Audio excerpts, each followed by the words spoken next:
It's time.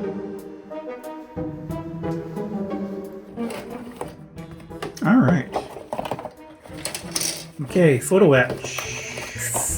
Resin figures, replacement tires. I am ready to make this thing super accurate. What color of paint do I want for the body again? Mr. Color H5. All right, let's see.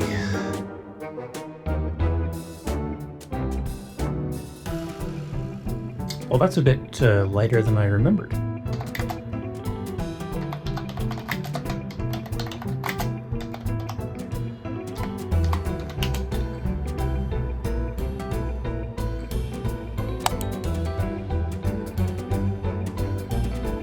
Okay, there we go. That's how I remembered.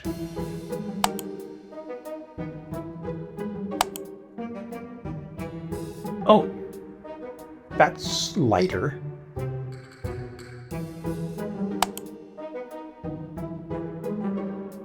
That doesn't even match.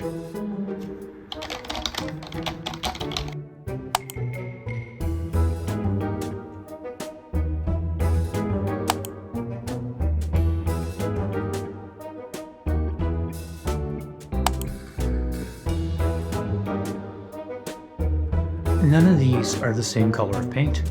How am I going to make this accurate? I wonder what Jason thinks.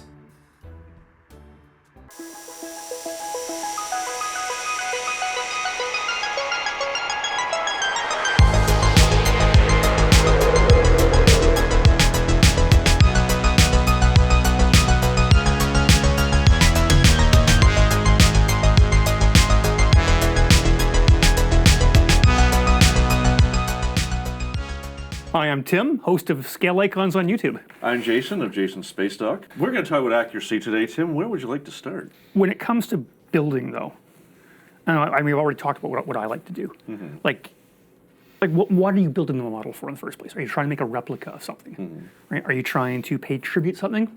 Are you doing like a what-if build? So you have that all factors into what kind of accuracy you're looking for. Mm-hmm. I feel like ultimately at the end of the day, like I said, this just kind of backs up my earlier statement about chasing accuracy as a race to the bottom. A model kit, especially a commercial model kit, is made to be a representation of this thing that you love. Is it going to be perfectly accurate? The realities of capitalism say no. Because you've got to cut corners, got to find the cheapest way to get this thing out so we can make the biggest bang for our buck.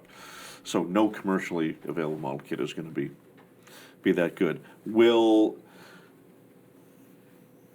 ones made by others, 3D models you can get off cults or whatnot, there's a very good chance they will have a higher degree of accuracy because not all, because some people just produce something to sell it, but there's a certain amount of care taken to redesign that because you saw a fault with this, or you wanted one that was for yourself that was more accurate, or to put one out in the world that's more accurate. I do feel that fan-made things are probably, like I said, taken with more care because, once again, not always, there's not a profit motive involved. Yeah, you're opening up a can of worms there, because I don't entirely agree with your assertion that the big companies are taking shortcuts or don't care.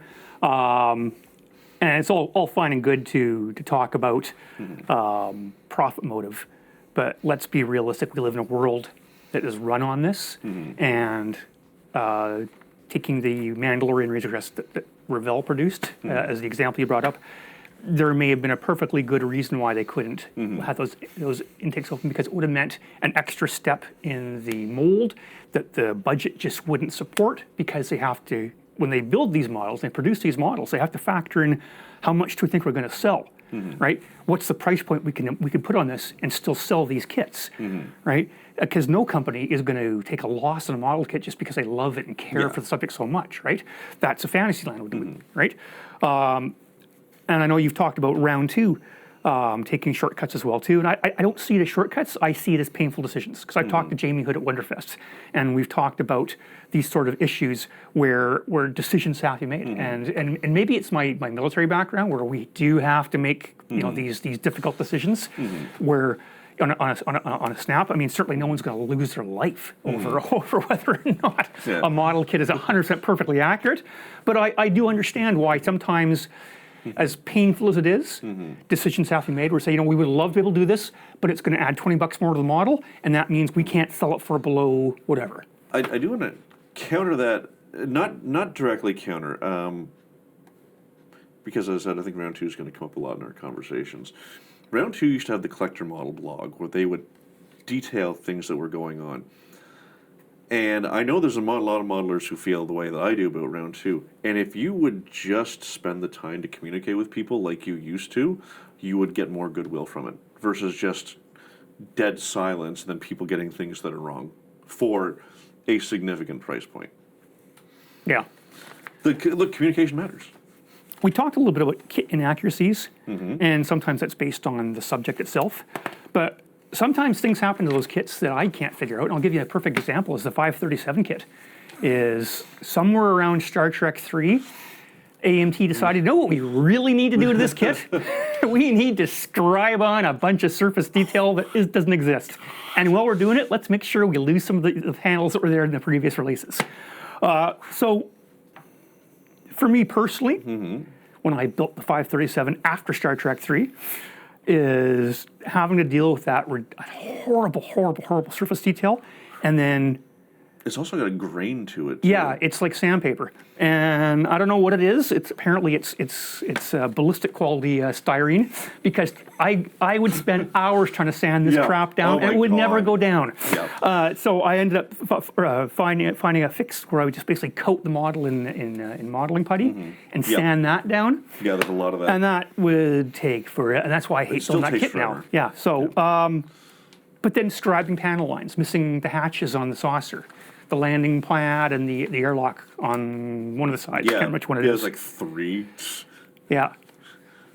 But then also too, sometimes you'll see that there is detail on a model kit that was present in a conceptual artwork that might have been provided to the artists at the model company when they're building the molds that no longer exists. You have to now go and remove that if you want to make it accurate to what was on screen. Have you ever had to do that?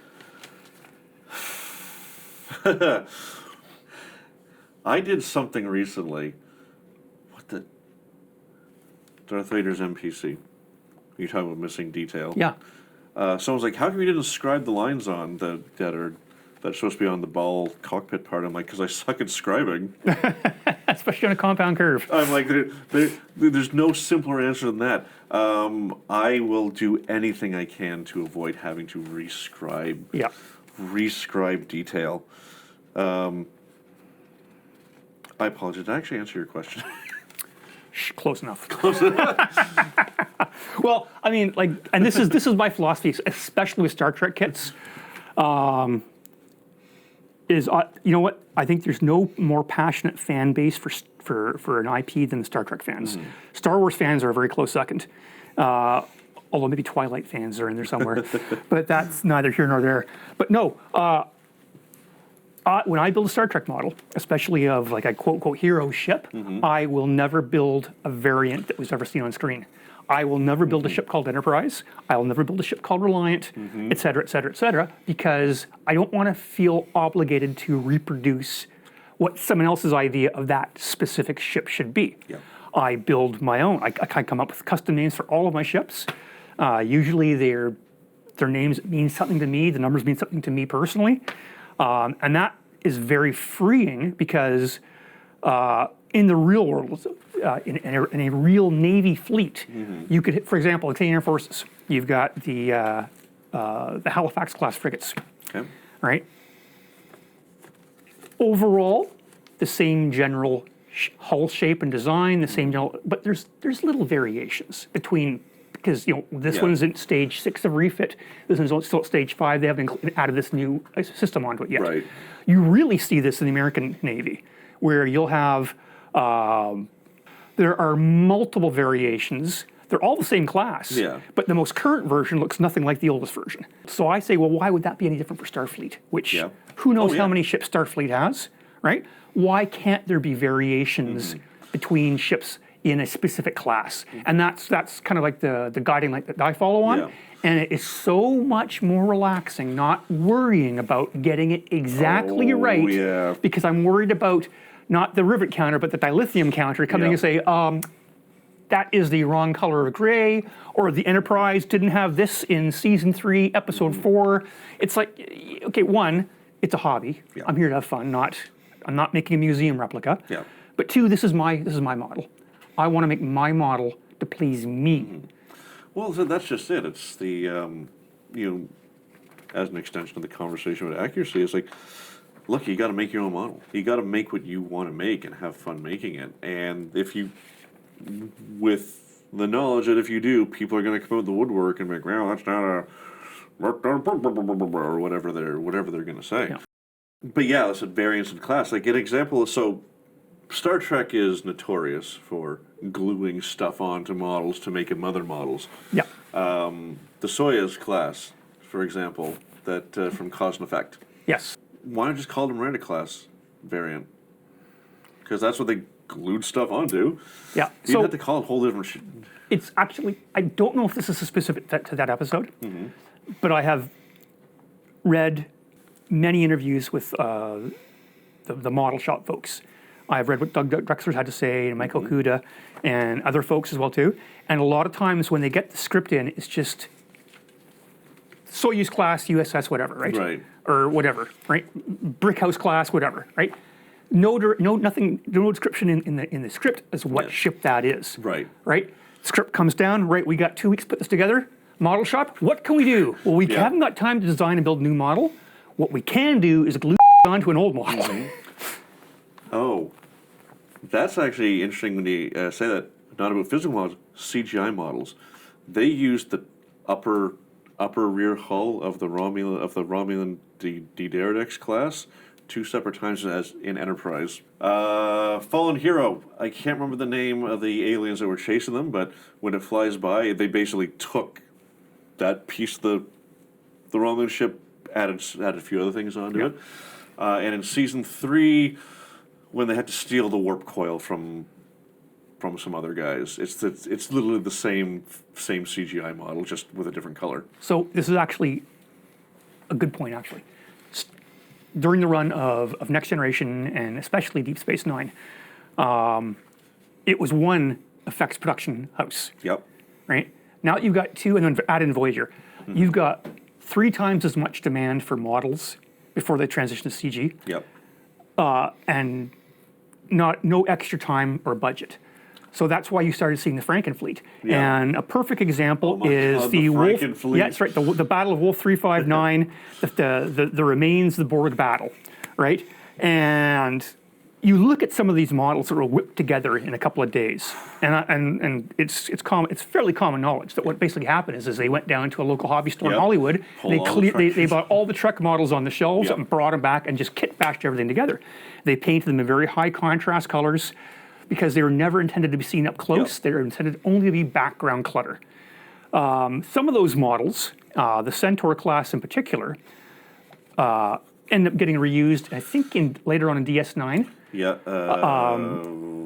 Beginning of season 6. Yeah, so if you're not familiar with what the Centaur class is, just envision the Excelsior saucer with the fantail, that sort of curved part covering the shuttle bay, on the top of the saucer for a shuttle deck. Yep. The torpedo launcher from the Reliant below it, with the wings and the Excelsior engines. Yeah. And when you actually look at it, it looks pretty silly. Yeah. I'm building a kit bash right now of my headcanon version of the Centaur class, which is upscaled. So I've actually got a 1,000 scale bridge assembly from the refit that I'm putting on top of it, which now changes the scale completely. Yeah. So is it accurate? 100% not, because all the things I didn't like about the kludge of model parts were designed to create an impression of detail at a medium to far distance are ridiculous. So they're not on my version, right? Yep. Does that make my versions wrong? Well, can you point to me and show me where it's clearly seen and visible on screen? No, you can't. The only thing you can point to are the Polaroid photos they took after building it. They did. I mean, they did some fantastic work with kit bashing, though. The number of ships they produced, but then, as I said, when you talk about Deep Space Nine, where they put the Voyager and the Maquis ship together, you see it floating around in the background. Yeah. And but they said high contrast colors, blues, coppers. Yeah. Because they were never meant to be hero ships. They were just supposed to be. We need to be able to see the silhouette and understand what it is in the background. Exactly. Yeah. So for me, for building things like that, I have no problem applying liberal doses of artistic license because you really can't see it anyway. And who's to say that's not what it would have looked like when you got up close in the proper lighting? Well, what do you say we talk some about the pros and cons of this obsession with accuracy? Well, what are the pros of chasing accuracy? There's two thoughts on it as I see it. There is the personal satisfaction of getting as close to the thing that you want a representation of. But there's also, once again, this is getting that doing things for the wrong reasons, to show off so people can tell you how good you are. Well, when I'm putting detail or making an attempt to be as accurate as possible, I'm not doing it because I'm trying to show off. Like, I'm doing it for me because I think, like a lot of us in this hobby, are a little bit on the OCD side, right? And getting things just right, at least to my eye, is deeply satisfying. Because if it's not just right, I will sit there and obsess about it, and it will haunt me in my sleep. Yep, no, that's fair. That's fair. I know I've heard some people talk at. Like I remember I was at one Capcom model competition here in Ottawa, and I remember overhearing an argument, believe it or not, an argument over a Star Trek model. And I hinted at it earlier. They're arguing over the shade of red on the Star Destroyer from the prequels.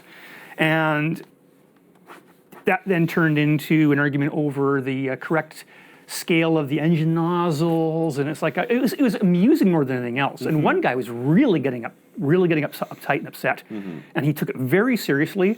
And he said something that stuck with me. He said, "You know what?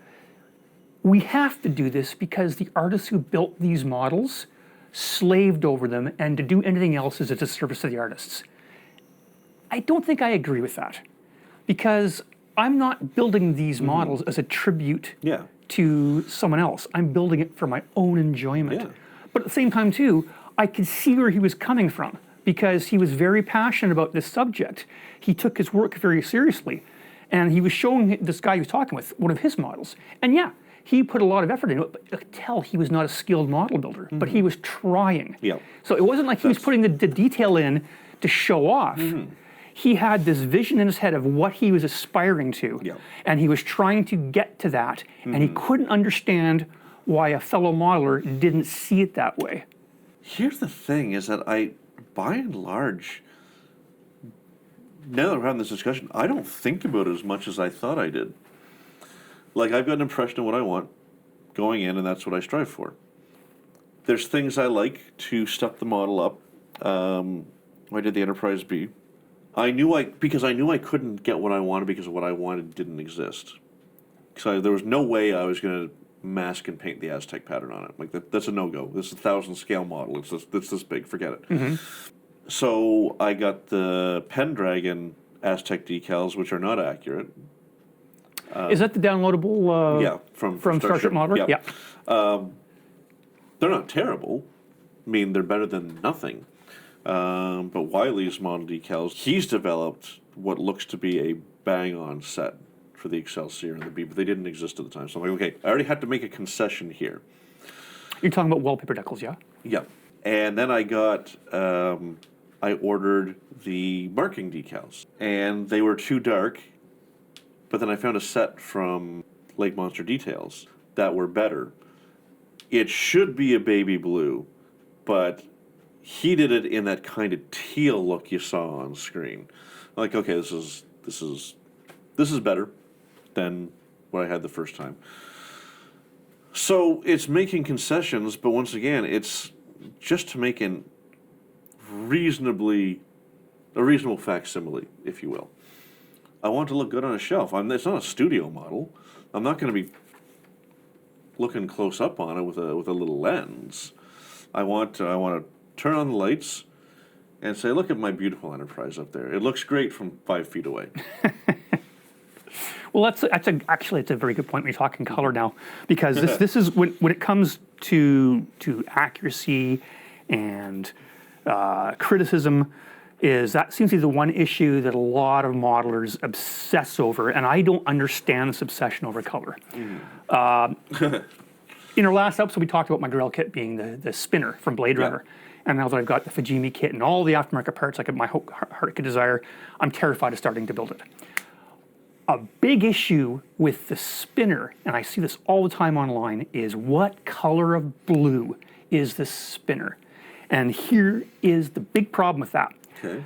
The version of the spinner that was used for the effect shots doesn't even look like the spinner that was used, the one that was built, the street level car. The 1-to-1 scale. The 1-to-1 spinner has got totally different details on it.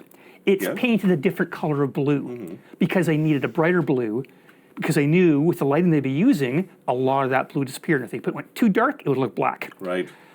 The version that was on set, and you can see this in the production photographs, the production stills, it's a brighter, almost like a medium blue. Yeah.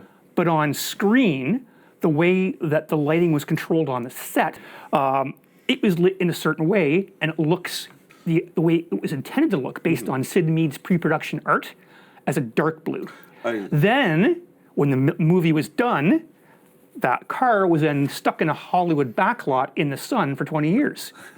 So imagine what that did to it. Yeah, so right now, it's almost like a baby blue. So which color is right? So for me, when I do get around to building it, it's going to be a medium to dark blue. Yeah. Because I just don't like the brighter blues. But when modelers paint a brighter blue, are they wrong? 100% not wrong. Because that's how the car actually looked on the set before the lights were dropped down and everything else came up. And that's how the miniature looked. I've watched Blade Runner. I'm not a huge fan, but having just pulling from my memory, I'm like, yeah, it's a dark blue. Yeah. Yeah, and even all the pre-production and artwork by Sid Mead, who designed it, showed the spinner as being dark blue. The next one, of course, is the big can of worms. What shade of gray is the original Enterprise? That is an excellent question. Are you talking studio model or how it appeared on the screen? How it appeared on the screen in the 60s, how it appeared on the screen on VHS, on DVD, on Blu-ray, on Trek Remastered? Yeah, and well, I'm sure you've seen all the discussion, people producing colored chips. Yep. We know for a fact it was painted with this color of automotive paint, or this primer color, it was this color of gray, which is not available anymore, but we have a colored chip from 1965, and it matches this color here, which is too dark, so you have to add in this much green and add in this much blue. Come on, it's light gray. Right? To me, it's light gray. Well, and I've never been concerned about that color. And you talked about the colors for the Enterprise D. To me, the blues and the greens, I just don't like how they look. So when I build next generation era ships, I just go with a blend of grays. So coming back to the Enterprise D, not to get in a big discussion about it, but if you look at the new Blu-rays, or I guess not brand new, but the Blu-rays. The remasters, yeah. Season 1, green-gray. Season 2, gray-gray. They sucked all the color out of it. Yeah. Well, and you add another wrinkle to that, is you look at the painting instructions, they say duck egg blue. Yep. Interviews from Andrew Probert, who designed the ship. We've gone back to the original duck's egg blue. Have you? Because I'm pretty sure the original model wasn't duck's egg blue. Yeah. And what does duck's egg blue mean to you? Because according to the Federal Standard Color, it's a very obvious blue. Yeah. Pale blue. And if that's the color that was painted, I don't think it was. I remember getting that kit, like, okay, I got to follow the paint guide, like with this when I was young. Yeah. And, you put duck egg blue on this, and like, what the hell is this bright blue? Yeah. Now, my youngest son did build the Cadet Series Enterprise D a couple of years ago. And he learned well from his old man. He didn't call it the Enterprise D because he wanted to use the duck's egg blue because he felt with the wallpaper decals that came with it, with the transparency they normally have, it would look pretty good over a duck's egg blue. And so he painted the duck's egg blue. He put the wallpaper decals on top. It looks good, but it's not to me how the Enterprise should look. But he didn't call it the Enterprise. Yeah. So it looks It's 100% accurate. Yeah. No, it's wild. I know they did the restoration. They were able to get through some layers, and they can tell you what the paint color on the model was, and that's fine if you're replicating the studio model. But look, I love the first pilot Enterprise. I love Pike's Enterprise. Not Strange New Worlds Pike's Enterprise. Where no man is... The menagerie or the cage. Yeah, the Pike's menagerie, the Enterprise. cage, yeah. The grief I get for painting the neck blue. Well, that just shows that if people are complaining about the blue on the neck, then they're not aware of what's there. So one of my projects I'm just getting ready to start work on is I decided, okay, now that I'm retired, I need a really big project. I went out and I bought 3 more of the 1000 scale original Enterprise. Okay. I got a conversion kit to convert one of those classes into, I think it's the Endeavour class. It was a kind of conjectural design. It's kind of halfway between the Constitution classes we saw in the 60s and the, we'll call it Phase 2 Enterprise. Yeah. I just ordered a 3D printed Phase 2 Enterprise, and I've got the refit. So I'm going to have this 1000 evolution, 1000 scale, starting with like the first pilot type, but I'm not going to call it the Enterprise. I'm going to have different ships. And I fully intend for each one of those ships to really emphasize their difference is a little bit of variation in the color scheme. So where you had that sort of teal color on the dorsal in the original pilot, I'm going to use that teal color in a different way on another ship. And I'm fully expecting someone to say, well, that's the wrong color. Really? This ship was never seen on screen. Exactly. Yeah, it was a big fight, I will tell you, with that one specific detail. And because there's not a lot of great photo references, but there's a few. Because there's only 2 shots of that Enterprise in the first episode, or like that you can really make it. There's a couple flybys, but they're so fast you can't really make it the detail. It's really apparent in the last shot with the 3-footer that flies away. The neck is, you can really see the blue neck. Yeah. But I've had people argue with me, and they show me a photo of like Spock holding the 3-foot. He's like, "There's no blue on there." I'm like, show them the photo of the delivery of the model to Desilu Studios. yeah, I'm like, it's these things were painted several times because of all the changes between series. I mean, well, and you know what? Growing up in the 70s, watching Star Trek, no access to the internet, right? Yeah. I could never figure out as a kid why sometimes the engines of the Enterprise were different. Yeah. Right? I had no idea that they were recycling shots, because to me, I imagined that they went and filmed those special effects shots every week. So why is it different? Why is it different? Yeah. Oh, maybe I remember my friends, we would discuss this. It would be a major topic of conversation at lunch. Well, maybe when it comes out of warp, it does something, the engines do something. And when it goes into warp, it does something else. And it's like, sure, that makes sense to an 8-year-old. Yeah. Right? I know now that it's because they recycled shots from from the pilot and the second pilot. Oh yeah, it's wild. But if you don't know, you're like, what's going on there? Yeah. Yeah, but once again, it just back to the circular conversation of what is accurate. Yeah, and that's, when you talk about pros and cons, that's a con. You worry about someone arguing with you about a color choice, arguing with you about an artistic choice. Yeah.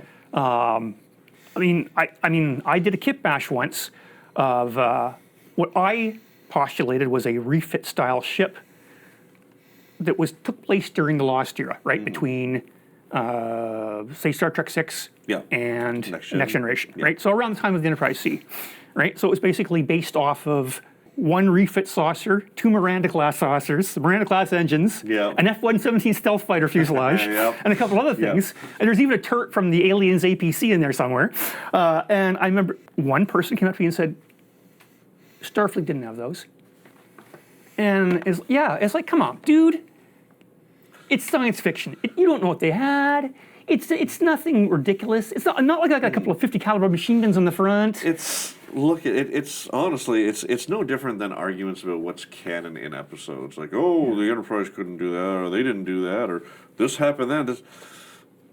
Look, it's about telling a good story, and if sometimes you want to maintain consistency, but sometimes that has to suffer to tell a good story, and you take the more compelling story road every time. Yeah. And sometimes you just have to let that stuff go. Yep. Just let it go. It doesn't matter. Look, ultimately, it doesn't matter. Yeah, no, exactly. You're trying to create something that makes you happy. You're building to make yourself happy. You shouldn't be building to please somebody else unless you're getting paid in a commission bill. Yeah, exactly. If you're Agree with that. But otherwise, I mean, I've got kind of through this conversation, coming to the realization that modeling is fundamentally impressionistic. Yeah. We've talked about it a lot. We didn't really talk about weathering at all. We would not at all. We talked about it a little bit. Yeah. But this is where you're getting into, once again, what version of your subject are you making? Well, not only that, like trying to accurately reproduce a weathering effect on a model. And weathering, as you know, is a certain amount of randomness to it. Yeah. Trying to replicate it is, I think, it's a fool's errand personally. And you don't really see weathering in Star Trek models. That's where most of my sci-fi modeling is focused on. There is some, because a perfectly pristine model just doesn't look right to me. Certainly you see weathering in Star Wars models. And this is kind of where my philosophy of don't build what you've seen on screen kicks in. Because a perfect example would be the exhaust streaks in the Millennium Falcon from those 6 ports in the back. Yeah. I've seen some that are really darkly made, some very subtle, some are somewhere in between. And to me, it's like, you know what? Yeah, put them on there, put them how you like it, but don't criticize someone because they didn't match what's on screen. No, 100%. I think the production series, original series Enterprise is interesting. The copper and aged copper, weathering that greenish copper. To say nothing of what they call the rust ring down by the, which I haven't paid close enough attention to notice one way or the other. But it's unique because they did, by the time actual production ran around, they put weathering on that model.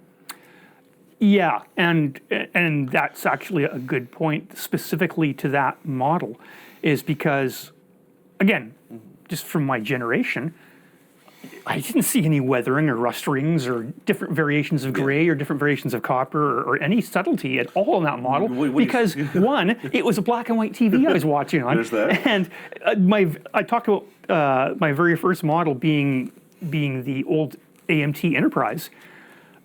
I was too young to paint it. My dad helped me paint it. We didn't know what color it was supposed to be. Yeah. All we could go off was that very moody atmospheric photograph of the completed model in the box.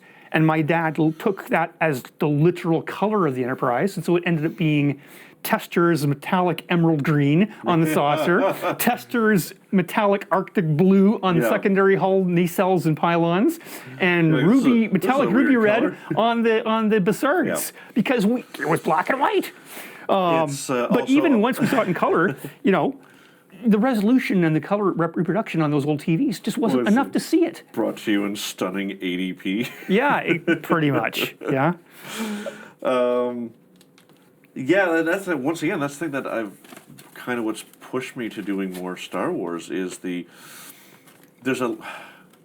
enjoy the design, I enjoy the markings on Star Trek models, but it's a frustration of two things. One, trying to light them when they weren't made for lighting, and I said just so many extra steps. See, I like the extra steps. Well, I do to a point. Yeah. But there's a lack of ability for individuality. Whereas Star Wars, there's much more freedom to be less than screen accurate because we know there was Red Squadron, but there was also Blue Squadron. I've seen people do up the A-wing in a blue paint scheme and a green paint scheme and whatnot. It feels like there's a bit more. There's still rivet counters, or pardon me, dilithium counters over there, or whatever the fuel is in Star Wars. Was it coaxium? Yeah, coaxium counters. I hope I got that right. Otherwise, we're going to hear about it. I think you got it right. But yeah, there's much more freedom over there to be a bit more individual than in Star Trek. So, Jason, do you think accuracy should be a goal or should just be a guideline? The answer is situational. Yeah. And what I mean is, if you do a commission and they want accuracy, you make what they want. Like I say in my videos, just make your own model. Yeah. Make what you want to make.